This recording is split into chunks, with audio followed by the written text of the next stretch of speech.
할렐루야. 사랑하는 성도 여러분, 여러분 말씀을 통해서 놀라운 하나님의 사랑의 은혜와 하나님의 사랑의 능력을 받아가는 오늘 한날 되기를 진심으로 축복합니다. 노벨 문학상을 수상한 한강 작가가 8살 때에 1979년도에 쓴 시가 있습니다.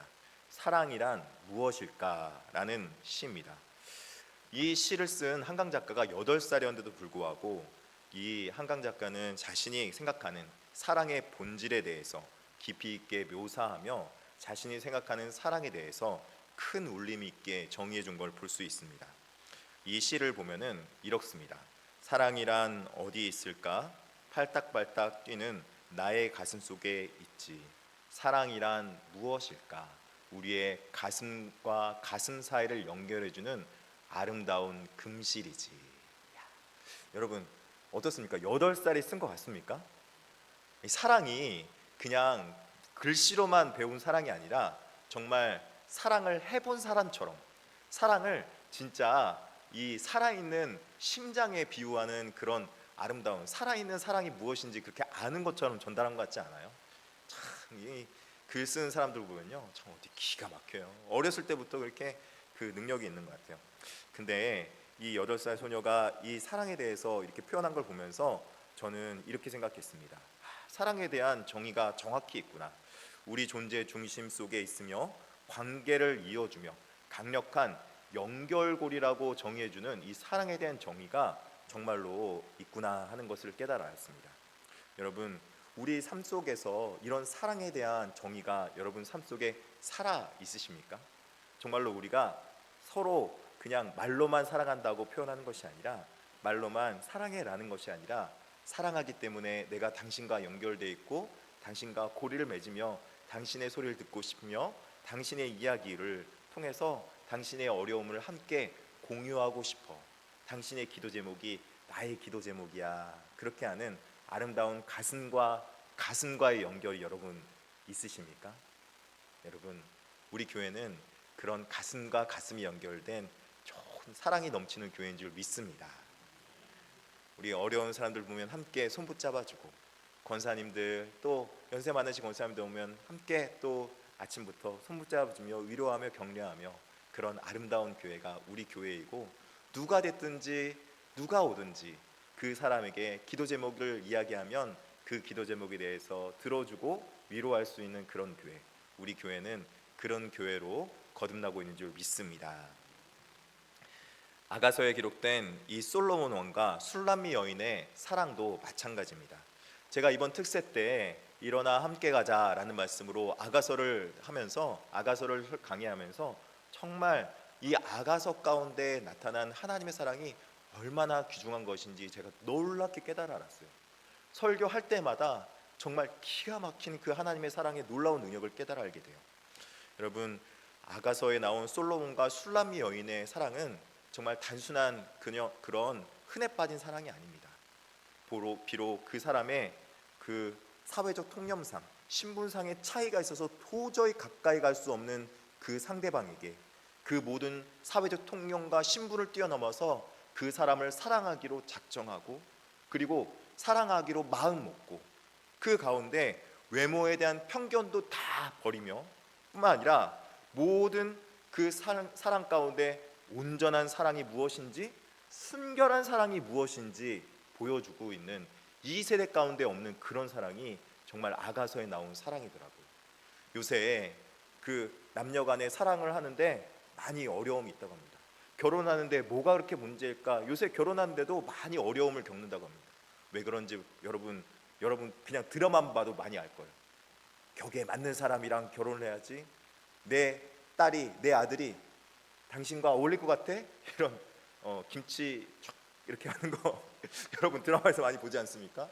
그렇듯이 오늘날에는 이 사회적 격차나 이런 기준의 관계가 오늘날에도 그렇게 기준을 넘지 못하고 왜 그 사회적 신분에 대한 통념으로 인해서 서로 사랑하기도 어려운 그 시대, 이 오래된 옛날에 성경에 쓰여진 이 시대에 그 사회적 통념을 뛰어넘어서 그 모든 신분에 대해서 자유롭고 모든 지위에 대해서 자유롭고 진정한 사랑, 온전한 사랑이 무엇인지 보여주는 것이 바로 이 솔로몬과 술람미 여인의 사랑이었더라고요. 여러분, 사랑은 정말 놀라운 능력이 있는 것 같지 않습니까? 여러분 왜 이렇게 대답이 없어요? 그런 사람 한 번도 안 해본 것처럼, 그런 사람 한 번도 경험하지 않은 것처럼, 여러분 우리 교회를 통해서 그런 사람 경험하길 바랍니다. 예, 그런 사람들 하고 있잖아요. 예, 부부끼리 앉아가지고 젊은 부부들끼리 앉아가서 예배드리는 거 보면요, 서로 그렇게 하는 것 같아요. 예, 나이 드신 부부도 있어요.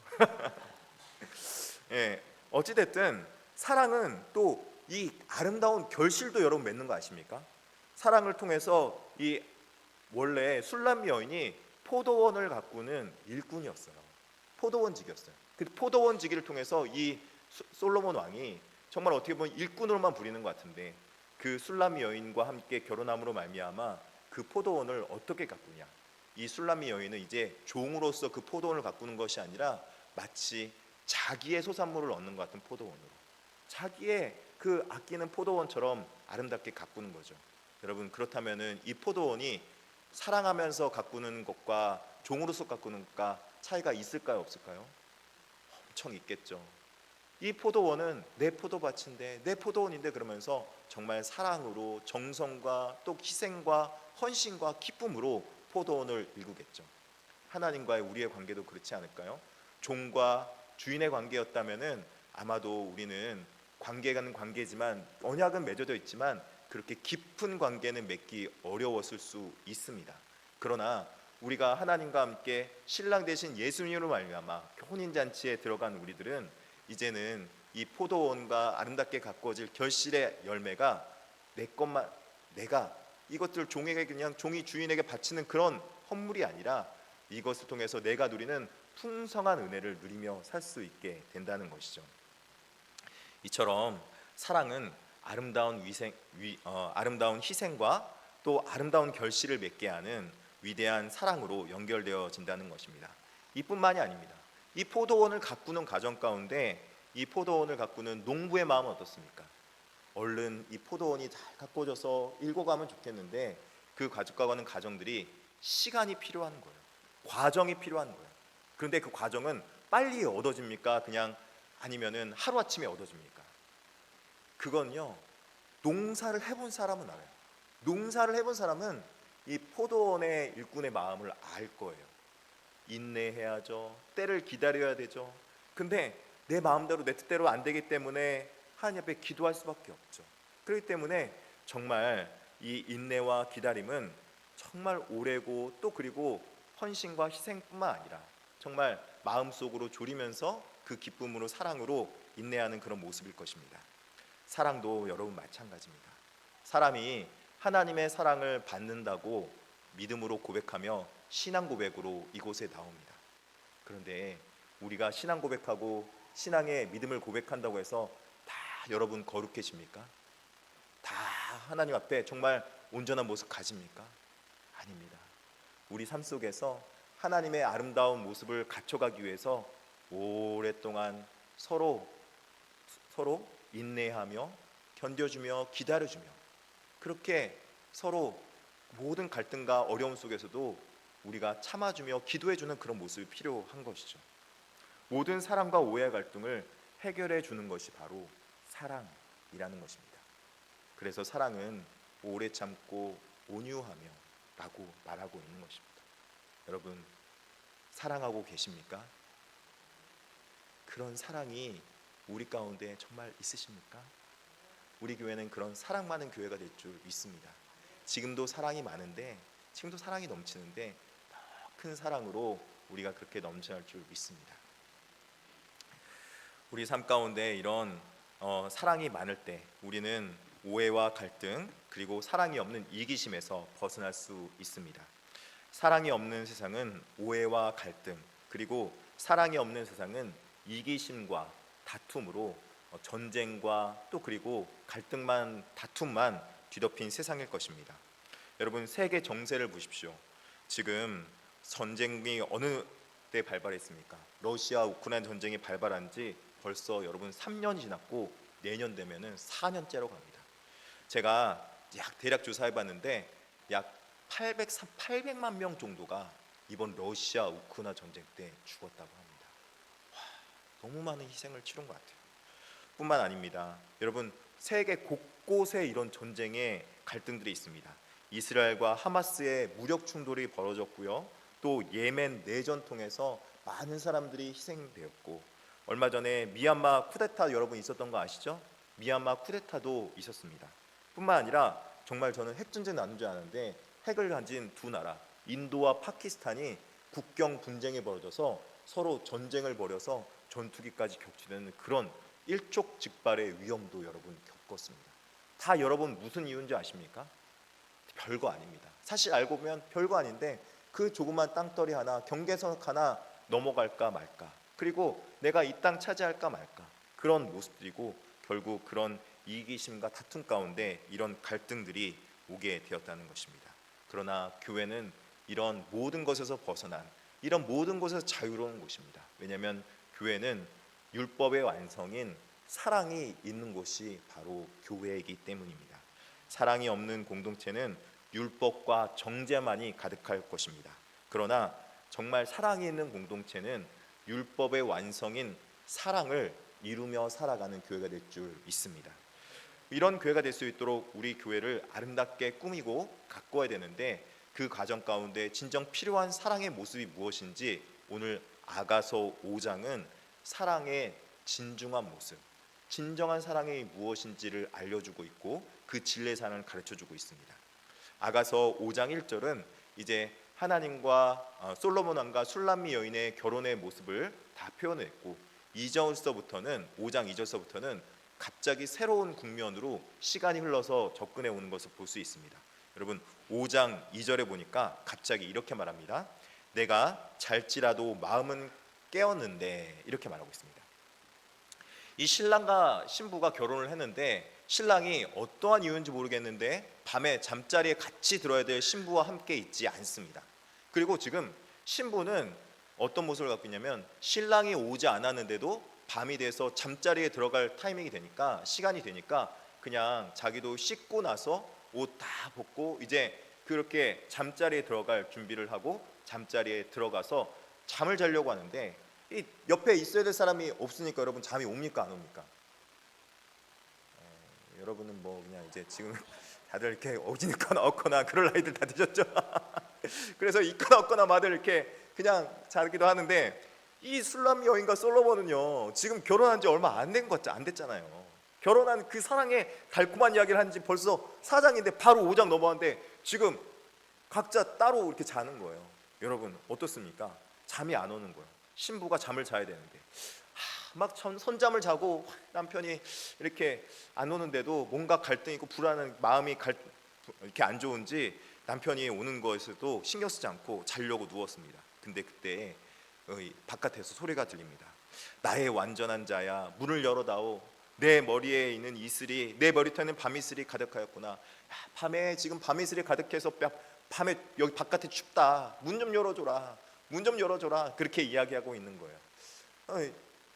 우리는 그 드라마에서 많이 보잖아요. 이렇게 늦은 밤에 뭐 한잔하고 들어오신 분들 문 열어달라는데 분명 꽉 잡고 그냥 들어오시면 죽어 그냥 막 이러면서 그런 모습 같으니 약간 그런 모습 비슷한 것 같아요.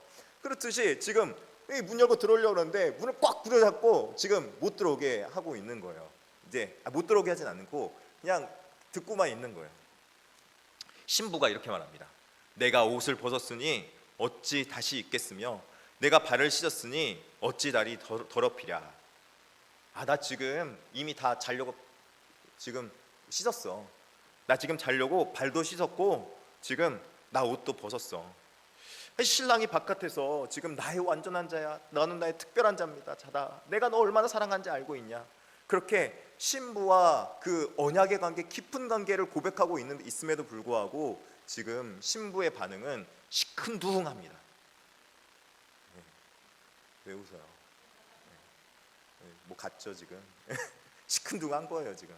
그냥 뭔가 감정 싸움이 있었던 것 같아요. 뭔가 지금 불편한 것 같아요. 귀찮다는 것이죠. 옷을 벗고 발을 씻고 잠자리에 들었으니 다시는 일어나서 문 열기가 성가신 상황입니다. 사랑하긴 사랑하는데 사랑의 대상자에게 여러분 어떻습니까? 부지런합니까? 게으르습니까? 게으른 모습이라는 것입니다. 게으른 모습. 헌신과 희생이 없습니다. 사랑은 희생과 헌신이라는 걸 알고 있는데, 말로는 사랑이 그런 것을 알고 있는데 이 말로만 그렇고 온전한 희생과 또 사랑에 대한 그 헌신의 모습이 나타나 있지 않은 모습이라는 거죠. 신랑은 이제 다급했습니다. 문틈을 열고 손을 내밀어서 문고리를 잡고 열려고 노력합니다. 이 행동은 아마도 강제로 문을 열려고 하는 것이 아닐까 그렇게 생각되지만, 사실은 신부의 마음을 움직이려는 간절한 그 시도였을 것입니다. 이렇게 하면은 신부가 좀 깨어나서 이 문을 열어줄까? 막 두들기고 문고리를 잡아서 열고 그 다음에 그 잠긴 것을 열려고 합니다. 그런데 신부의 마음이 움직이지 않고 그냥 그대로 있습니다. 한참 시간이 지난 듯합니다. 그 시간이 지나서 이제 신부가 곰곰이 생각합니다. 이제 좀 조용한데 신랑이 갔나? 이쯤 됐으면 내가 용서해주고 마음 문도 열어줘야지 라고 생각하면서 문을 열어주려고 딱 바깥에 나갔는데, 여러분 문 밖에 그 신랑이 있습니까 없습니까? 그렇게 간절하게 찾을 때는 언제였는데 그 타이밍이 안 맞아가지고 신랑은 지금 이미 신랑도 마음이 상해가지고 어디 딴 데로 가버린 거예요. 서로 사랑하긴 하는데 사랑의 관계가 여러분 어떤 관계로 갔냐면 애증의 관계로 가버린 거예요. 애증의 관계. 참 안타깝습니다. 신랑의 마음이 상할 대로 상하여 떠나버렸고, 이제는 그 마음이 서로 접합되는, 마음이 함께 하나 될 수 있는 시간이 멀어져 버린 것입니다. 아마도 신부 입장에서는 귀찮기도 했고 때로는 갈등이 있는 것 때문에 자존심도 한번 부려볼 맛도 했고, 그렇기 때문에 이 관계가 더 깊이 들어가 있지 않은 것이죠. 신부는 이것을 보고 외투를 입고 달려나가기 시작합니다. 그리고 신랑을 찾기 시작합니다. 여보, 솔로몬 어디 있어요? 솔로몬 어디 있어요? 늦은 밤중에 막 이곳저곳 돌아다니기 시작합니다. 이전에 그 신랑을 찾을 때는 약간 잠의 모습이었다면 오늘 이 모습은 마치 정말로 애절하게 찾는, 이제는 내 신랑 찾는 그런 모습입니다. 신랑을 찾으러 가는 것입니다. 신랑은 이 여인에게 있어서 생명과 같은 존재입니다. 중동 지역에서 신랑 없는 여인은 아무것도 없는 그런 여인과 마찬가지입니다. 생명을 잃어버린 것 같은 모습입니다. 그래서 막 신랑을 찾으러 나가는데 신랑을 도저히 찾아도 찾아볼 수 없고 아무리 찾아도 볼 수 없는 그런 상황입니다.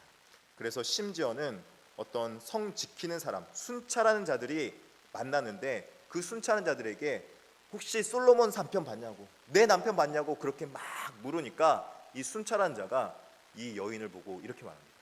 제정신이냐고, 지금 이 야밤에 이렇게 대충 옷만 걸치고 나온 거 이 제정신이냐고, 당신 정상 아니지? 그러면서 보니까 7절에 파수하는 자가 겉옷을 벗기고 나를 쳐서 상하게까지 했다, 그렇게 말하고 있습니다. 왜 그렇습니까? 이 사람은 지금 이 순찰한 자의 입장에서 보면은 이 여인은 제정신인 것 같지 않아 보이는 상황인 거예요. 정상적이지 않은 거예요. 그래서 이 여인을 호되게 혼내고 또 그리고 이 여인에게 너가 지금 잘못했기 때문에 그렇다고 매질을 한 것 같습니다. 자존심 부리고 감정 싸움하다가 기회 놓쳐버리고, 그리고 어떻게 보면은 지금 좋은 관계로 이어질 수 있는 그런 아름다운 관계 속에 서로 간에 그런 알력 다툼 때문에, 서로 간에 그런 넘지 못할 산도 아닌데 별거 아닌 것 때문에 그 수많은 신분의 격차도 잊어버린 듯이 사랑했던 이 두 사람의 모습이 온데간데 없이 사라져버린 그런 모습이라는 것입니다. 게으른 모습 때문에 그렇게 놓쳐버린 것이죠.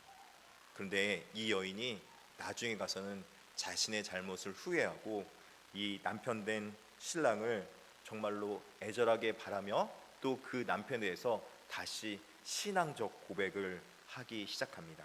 그 신앙적 고백을 하는 것이 바로 9절서부터 마지막 절까지 이어지고 있는 것입니다. 여자들 가운데 어여쁜 자야, 너의 사랑하는 자가 남의 사랑하는 자보다 나은 것이 무엇인가? 너의 사랑하는 자가 남의 사랑하는 자보다 나은 것이 무엇이기에 이같이 우리에게 부탁하는가 말하면서 또 10절에 보니까 이렇게 말하죠. 내 사랑하는 자는 희고도 불거 많은 사랑 가운데 뛰어나구나.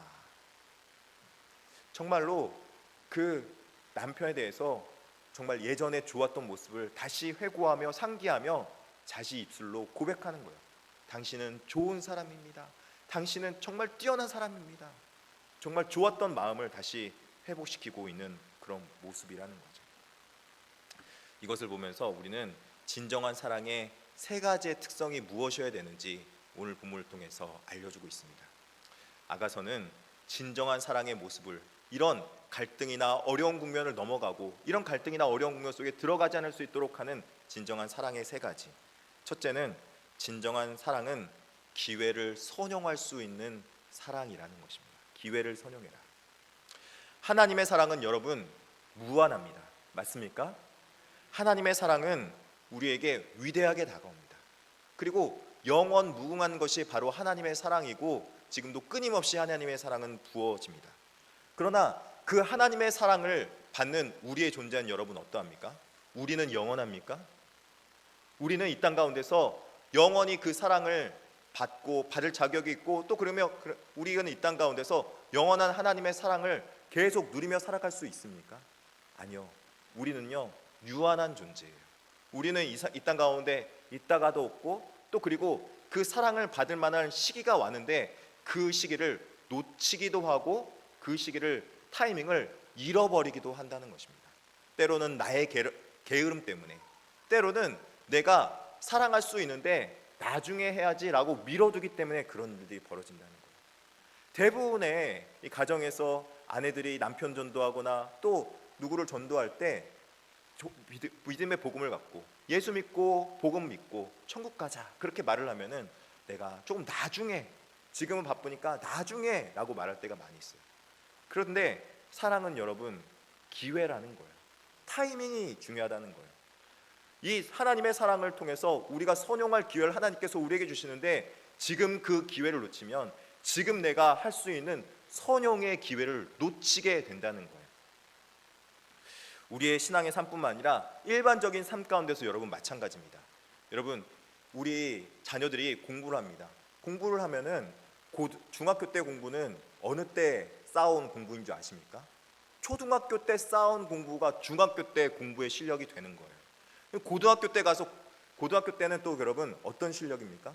고등학교 때는요 중학교 때 쌓아온 실력의 공부가 바로 고등학교 때 쌓아가야 될 실력인 것이죠. 그래서 요즘에는 중학교 때 미리미리 다 예비해서 고등학교 때 선행해서 가지 않습니까? 얘가 공부로 얘기하니까 여러분 공감이 좀 안 되시죠? 나이로 한번 계산해 볼까요? 여러분 20살 때 20살 때의 삶은 어느 때 가꾸어지고 이루어진 줄 아십니까? 10대 때 여러분이 만들어 놓은 삶이 20대 때 삶이 되는 거죠. 그리고 30대 때의 삶은 여러분이 20대 살아온 삶의 결과가 30대가 되는 것입니다. 40대의 삶은 여러분 30대 살아온 삶의 결과물이 40대가 되는 것이고 50대, 60대 다 마찬가지입니다. 지금 살아온 삶의 결과물은 앞으로 살아가야 할 10년의 결과물이 되는 것입니다. 그렇기 때문에 지금 여러분이 삶을 살 때, 여러분이 신앙생활 할 때 지금 아름다운 열매가 순간적으로 맺히지 않는다 하더라도, 순간적으로 여러분 삶에 많은 결과물이 있지 않다 하더라도 그 삶을 꾸준히 10년을 살아보십시오. 그러면은 그 나중에 10년의 가운데 어떤 유익과 어떤 복됨이 오는지 여러분이 경험하게 될 것입니다. 저는 40대 중반에 여기 용인중학교의 담임 목사로 하나님께서 부르셨습니다. 그래서 제가 지금 열심히 전도하고 복음 사역하고 말씀으로 또 열심히 하는 이유는 제 50대, 60대 목회를 위해서 하는 거지 지금 아름다운 열매를 맺기 위해서가 아니라는 것입니다. 하나님께서는 우리를 그렇게 농사하는 마음으로 아름답게 가꿀 수 있도록 만들어 놓은 거라는 것을 여러분 믿으시길 바랍니다. 우리가 지금 나에게 주신 기회, 하나님께서 하나님을 사랑하고 섬기고 그리고 하나님 앞에 봉사와 희생과 헌신을 하면은 오늘 나에게 지금 바로 열매가 맺는 것처럼 보이지 않을 수 있습니다. 그러나 그 기회를 선용하고 지금 내가 믿음 가운데 열심히 하나님 앞에 봉사와 헌신하며 희생하며 살아가면 그 삶을 보고 여러분의 자녀들은 우리 어머니 아버지의 신앙의 삶은 정말 본받을 만한 신앙의 모습이야 라면서 존경과 사랑과 또 그리고 그 신앙의 모습을 본받으며 그 아버지 어머니의 신앙뿐만 아니라 경건하고 성실하게 살았던 모습대로 우리 자녀들은 경건하고 성실한 모습으로 다른 데로 어긋나지 않게 올바로 살아가게 될 줄 여러분 믿습니다. 우리는 이처럼 기회를 활용하며 아침에 일찍 일어나서 게으르지 않게 새벽마다 이번 특세 기간 동안에 그렇게 새벽 예배를 드리고 있는 것이죠. 둘째는 진정한 사랑은 진리의 사랑이라는 것입니다. 이런 사랑은 우리가 살다 보면은 여러 가지 경우의 수를 겪습니다. 시련 가운데 이런 시련이 오기도 하고요, 어려움 가운데 있기도 하는 것이죠. 그런데 이 시련 가운데서도 신랑을 향한 사랑의 찬가를 다시 부름으로 그 가운데 진실한 사랑이 우리를 관계를 회복시켜 준다는 것을 우리가 깨달아 알게 된다는 것입니다. 그래서 진정한 사랑은 진리의 사랑이라고 말씀하고 있는 것입니다. 진리는 여러분 무엇입니까? 진리는 하나님께서 말씀하신 진리는 예수 그리스도의 사랑이라는 것입니다. 이제나 예나 변함없이 앞으로 영원한 것, 영원히 변치 않는 것, 바로 우리에게 모든 죄를 용서하시고 하나님께로 돌아갈 수 있도록 해주는 것이 바로 이 진리의 사랑입니다. 여자들 가운데 어여쁜 자야, 너의 사랑하는 자가 남의 사랑한 자보다 나은 것이 무엇인가? 그러면서 사랑의 찬가를 부르며 그 사랑이 우리 가운데 진리로 다가오기를, 사랑으로 다가오기를 바라고 있는 것이죠. 한 예수님께서는 오늘 또 우리에게 진리의 사랑으로 다가와 오늘 우리에게 기회를 주시고 선용할 수 있도록 우리에게 말씀해 주십니다. 요한계시록 3장 20절에 오늘 이렇게 말씀하고 있습니다. 같이 한번 읽어보겠습니다.